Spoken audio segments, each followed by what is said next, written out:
Hello student, पिछले lecture में हमने उपसहसंयोजक यौगिकों के IUPAC नामकरण से संबंधित पोस्टुलेट्स को पढ़ा था, यानी कि उसके सामान्य नियम पढ़े थे। बोर्ड पर वो नियम अभी भी लिखे हुए हैं, एक बार फिर से लिख दिए हमने, लेकिन आपको दोबारा से नहीं लिखने हैं। सिर्फ इनको इसलिए लिखा रखा गया है कि आप एग्जाम्पल्स को इनसे रिलेट करके अच्छी तरह से समझ सको। तो आपको नोट्स में इन्हें दोबारा नहीं लिखना है। तो समझते हैं। सबसे पहले देखते हैं फॉर्मूला। हमने जो ये पोस्टुलेट लिखे हैं उनके आधार पर इसका फॉर्मूला बनता है, उसको देखते हैं। फॉर्मूला को आपको याद करने की आवश्यकता नहीं है, ये पोस्टुलेट आपके याद होने चाहिए। तो फॉर्मूला आपके अपने आप याद हो जाएगा। सबसे पहले क्या है कि साधारण लवणों के समान ही उपसहसंयोजक यौगिकों के नाम में भी सर्वप्रथम धनायन और अंत में ऋणायन का नाम लिखा जाता है। देखिए, धनायन का नाम सबसे पहले लिख दिया हमने और ऋणायन का नाम सबसे अंत में लिख दिया। आगे देखिए,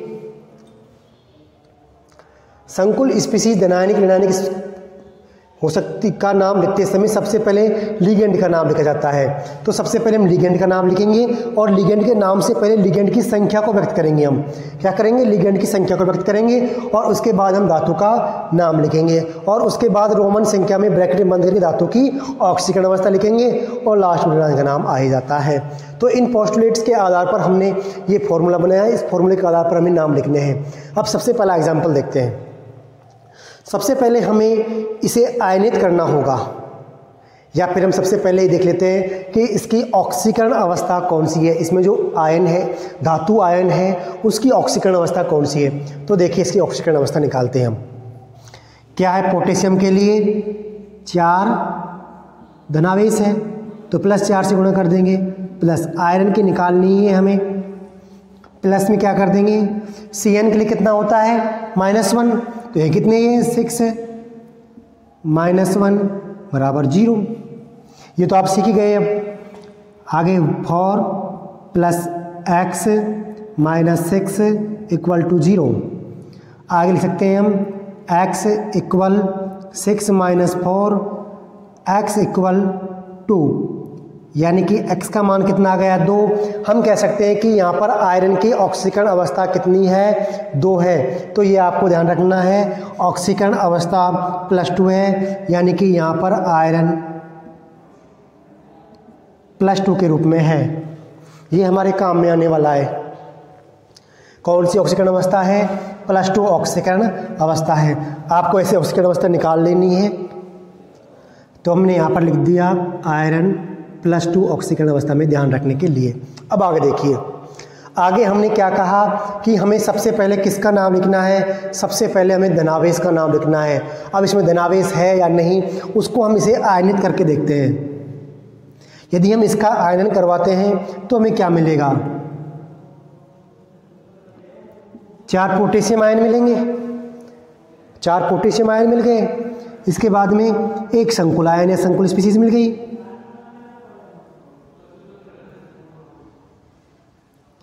इस पर कितना चार्ज आ जाएगा? इस स्पीशीज पर चार्ज आ जाएगा -4। तो ये स्पीशीज हमें प्राप्त हो जाती है। अब देखिए, अब इसका नाम हमारे लिए बहुत आसान हो जाएगा। देखिए किस प्रकार से। सबसे पहले हमें धनायन, इसमें देखना है धनायन है या नहीं। तो इसमें धनायन दिया हुआ है, धनायन का नाम लिखना है हमें। धनायन क्या दिया हुआ है? पोटेशियम दिया हुआ है।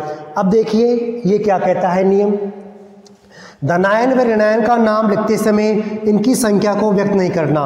4 धनायन दिए हुए हैं, हमें 4 नहीं लिखने हैं, हमें तो सिर्फ एक का ही नाम लिखना है। क्या दिया हुआ है? टेट्रा पोटेशियम नहीं लिखना है हमें सिर्फ पोटेशियम लिखना है।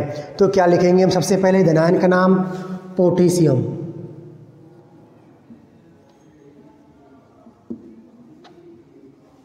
हमने लिख दिया पोटेशियम। ये लिख लीजिए इसको, क्या लिख दिया हमने? पोटेशियम। अब आगे देखना है, आगे क्या करना है हमें? आगे लिखना है संकुल स्पीशीज का नाम। अब संकुल स्पीशीज कौन सी है? ये वाली स्पीशीज संकुल स्पीशीज ही है। और इस संकुल स्पीशीज में देखिए, संकुल स्पीशीज धनायनिक ऋणायनिक या उदासीन का नाम लिखते समय सबसे पहले लिगेंड का नाम लिखा जाता है, इसके बाद केंद्रीय धातु का नाम लिखा जाता है और केंद्रीय धातु के नाम के बाद में उसकी ऑक्सीकरण अवस्था को रोमन शब्दों में लिखते हैं। धातु व लिगेंड के नाम लिखते समय इनके बीच स्पेस नहीं जचता।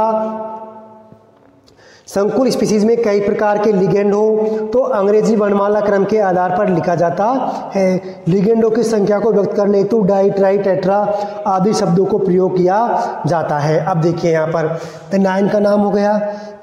इसके बाद किसका नाम लिखेंगे हम? लिगेंडों की संख्या लिखेंगे।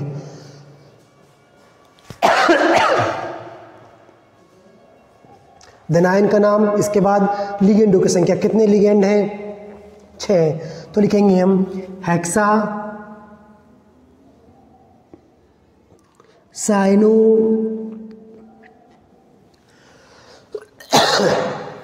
लिगेंड का नाम हो गया।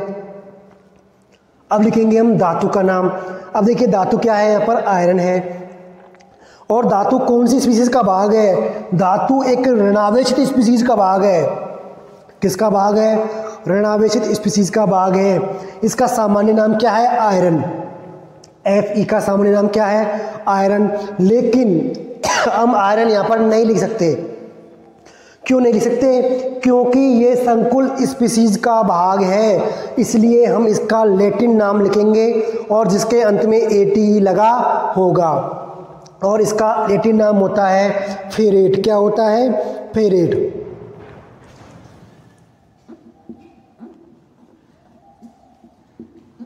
तो ये इसका नाम हो गया और इसके बीच में हमें स्पेस नहीं देना है, ध्यान रखना है, इनके बीच में कोई स्पेस नहीं होना चाहिए। अब आयरन की यहाँ पर ऑक्सीकरण अवस्था कौन सी थी? तो आयरन की ऑक्सीकरण अवस्था यहाँ पर 2 थी, तो हम यहाँ पर सेकंड लिख देंगे। तो ये इसका IUPAC नाम हो गया। ये क्या हो गया? इसका IUPAC नाम हो गया। अगला एक एग्जाम्पल और देखते हैं।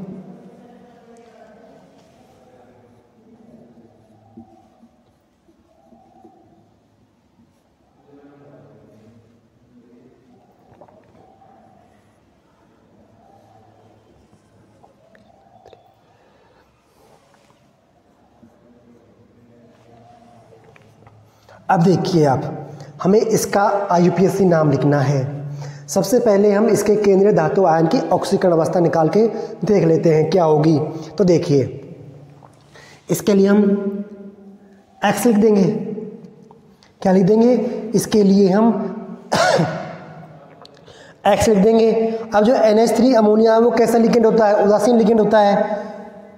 कितने हैं? 6। 0 प्लस में कितना आ जाएगा? 4 माइनस, ठीक है, बराबर 0। कितना हो गया?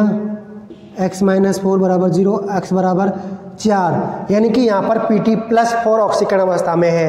कौन सी ऑक्सीकरण अवस्था में है? +4 ऑक्सीकरण अवस्था में है। तो हमें याद रखना होगा कि Pt की ऑक्सीकरण अवस्था +4 है। अब आगे देखिए, आगे हमें इसे आयनित करवाना है। तो देखिए किस प्रकार से करेंगे।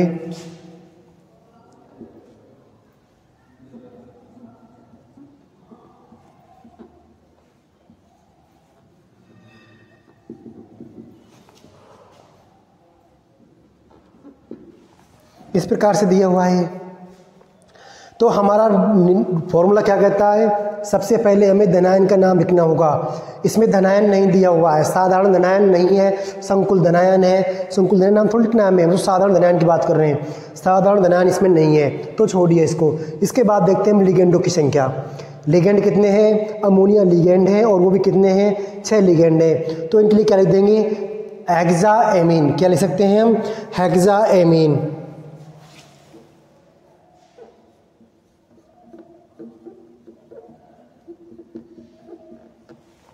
हेक्साएमीन। अब देखिए इसमें धातु कौन सी है? इसमें धातु है प्लेटिनम। धातु कौन सी है? प्लेटिनम। और ये संकुल कैसा है? संकुल एक धनावेशित संकुल है, तो इसमें सामान्य प्रचलित नाम यानी कि प्लेटिनम ही हम लिख सकते हैं या फिर हम लिख देंगे।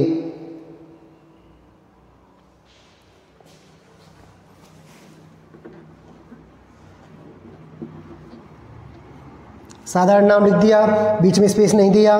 अब इसके बाद लिखनी होती है हमें लिगेंडों की संख्या हो गई, लिगेंड का नाम हो गया, धातु का नाम हो गया।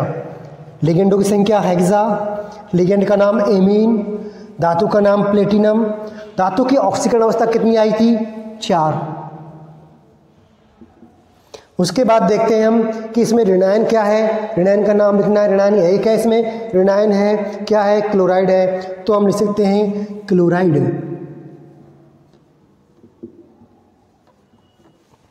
तो ये इसका IUPAC नाम हो जाएगा, हेक्साएमीन प्लेटिनम फॉर क्लोराइड।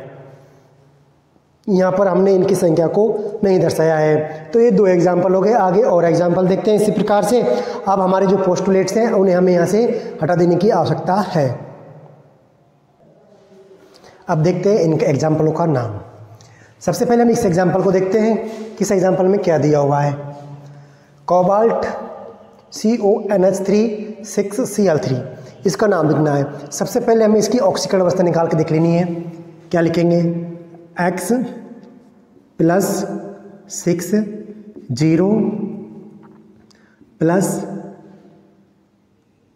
3 - 1 बराबर 0, X बराबर +3, यानी कि यहाँ पर जो कोबाल्ट है वो +3 ऑक्सीकरण अवस्था में, तो ये हमें याद रखना है। अब हमारे फॉर्मूले के अनुसार देखते हैं, फॉर्मूले में क्या लिखा हुआ था। इसको हमें पहले आयनित करना है। चलो आयनित करते हैं। CONH3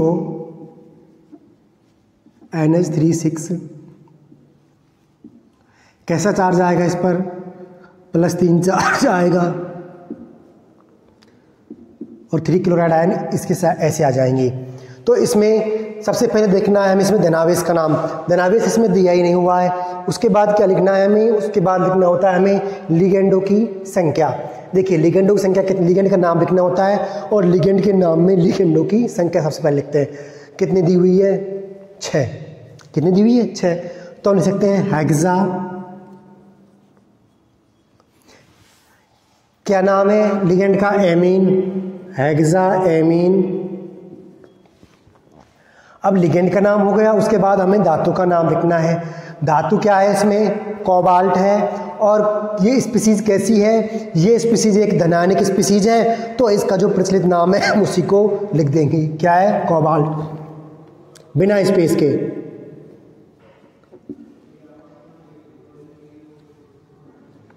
ये लिख दिया हमने कोबाल्ट। अब इसके बाद क्या करना है, इसके बाद हमें धातु की ऑक्सीकरण अवस्था लिखनी है। कितनी ऑक्सीकरण अवस्था में है, 3 ऑक्सीकरण अवस्था होगी। हेक्साएमीन कोबाल्ट 3rd। उसके बाद हमें क्या लिखना है, उसके बाद लिखना है हमें ऋणायन का नाम। ऋणायन क्या है, यहाँ पर क्लोराइड है।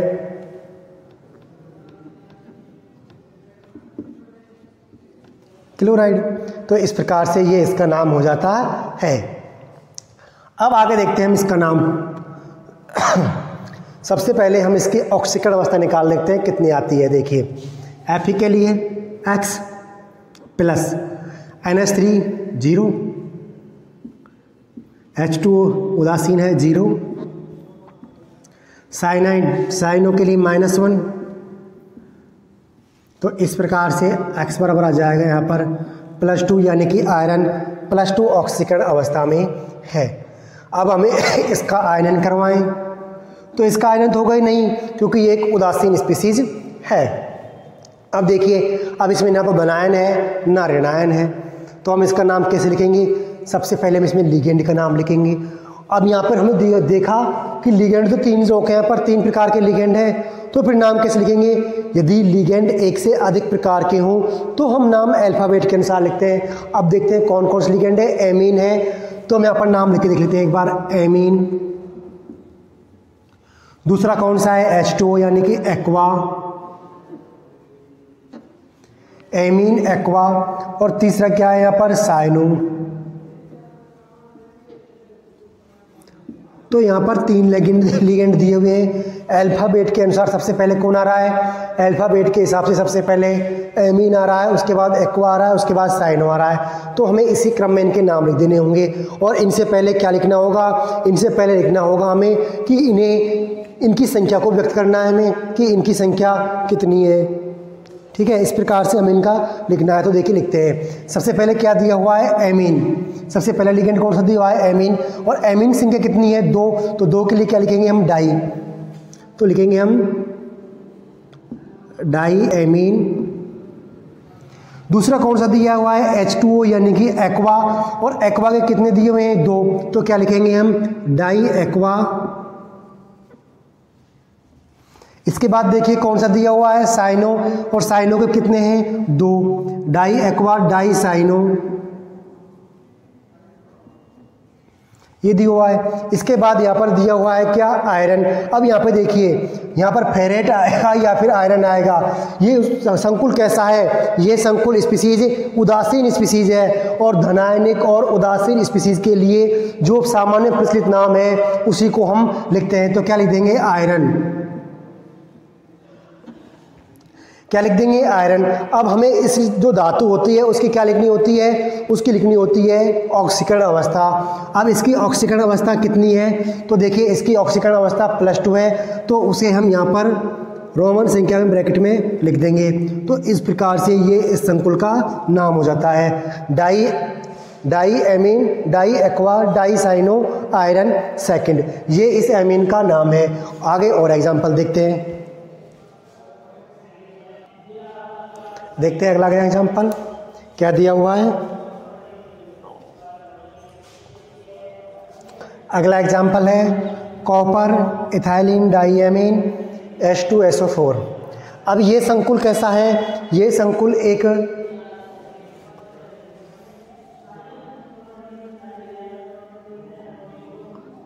SO4 कुछ इस प्रकार से है, गलत लिखा हुआ था। देखिए इथाइलिन डाईएमीन इसमें लिगेंड है। अब इसमें हमें इसकी ऑक्सीकरण अवस्था निकालनी है। क्या लिखेंगे X प्लस इथाइलिन डाईएमीन कैसा होता है ऋणावेशित, प्लस सल्फेट के लिए कितना होता है -2 = 0, यानी कि X बराबर +2, यानी कि कॉपर +2 ऑक्सीकरण अवस्था में है। आगे हमें इसका क्या कराना है, आयनन करवाना है। तो क्या आएगा CuEN2 कितना आ जाएगा +2 चार्ज, और इस पर आ जाएगा SO4 -2 चार्ज। अब देखते हैं इसका नाम। सबसे पहले किसका नाम लिखेंगे, धनायन का। धनायन नहीं दिया हुआ है इसमें, उसके बाद किसे लिखेंगे लिगेंड का नाम लिखेंगे। अब इसमें लिगेंड क्या दिया हुआ है, लिगेंड दिया हुआ है इथाइलिन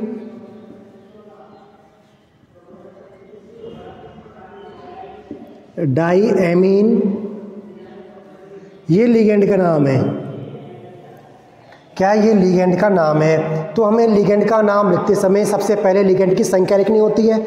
अब संख्या देखिए लिगेंड संख्या कितनी, इसमें 2 है, लेकिन 2 के लिए हम क्या यूज़ करते हैं डाई यूज़ करते हैं, लेकिन डाई इसके नाम में आ गया। इथाइलिन डाईएमीन डाई इसके नाम में आ गया, तो हम इसकी संख्या व्यक्त करने के लिए डाई यूज़ में नहीं लेंगे। हम क्या यूज़ में लेंगे, हम यूज़ में लेंगे 20। क्या हम 20 शब्द को यूज़ में लेंगे। 20 क्यों लेंगे, क्योंकि डाई इसके नाम में ही आ गया है। तो अब इसका नाम लिख देंगे। सबसे पहले लिगेंड की संख्या क्या लिखेंगे 20। क्या है नाम, इथाइलिन डाईएमीन। इसके बाद में ये कैसी स्पीसीज है, ये एक धनावेशित स्पीसीज है, तो इसका जो नाम है धातु का वो प्रचलित नाम लिखेंगे। क्या है कॉपर, बिना स्पेस के। इस पर चार्ज कौन सा है, इस पर चार्ज है, सॉरी इस पर इसकी ऑक्सीकरण स्टेट कौन सी है, ऑक्सीकरण अवस्था 2 है, इसलिए रोमन संख्या में 2 लिख दिया। अब इसमें हमने लिखा ऋणायन का नाम क्या है, सल्फेट ऋणायन है, तो ऋणायन का नाम लिख देंगे सल्फेट। तो इस प्रकार से ये आपके नाम समझ में आ जाना चाहिए। इसको आप बिना ब्रैकेट के भी लिख सकते हो, ऐसे लिख सकते हो इसको 20 इथाइलिन डाईएमीन कॉपर सेकंड सल्फेट। किसी तरीके से लिख दो जो आपके अच्छे लगे वो। इसी से लिखना नीचे वाले से, क्योंकि आप इसी से लिखते आ रहे हो तो इसी से लिख देना, कन्फ्यूजन नहीं होगा बार बार। अब देखते हैं अगला एग्जाम्पल। अगले एग्जाम्पल में भी हम सबसे पहले क्या निकालेंगे, सबसे पहले हम निकालेंगे ऑक्सीकरण अवस्था। कितनी आएगी, X, 2 क्लोरीन आयन है -1, 2 × -1 प्लस 2 अमीनों के लिए 0 = 2, यानी कि X बराबर +2, यानी कि Pt +2 ऑक्सीकरण अवस्था में है। संकुल स्पीसीज है उदासीन, तो आयनन होगा नहीं होगा। इसका नाम सबसे पहले किसका लिखेंगे, लिगेंड का नाम लिखेंगे। लिगेंड इसमें 2 दिए हुए हैं, एक तो लिगेंड है क्लोरो और दूसरा है अमीन। पहले कौन सा आता है, एमीन आता है, तो हम पहले किसका नाम लिखेंगे, पहले हम एमीन का नाम लिखेंगे। किसका लिखेंगे, एमीन का नाम लिखेंगे। क्या लिखेंगे, di ammine di chloro platinum.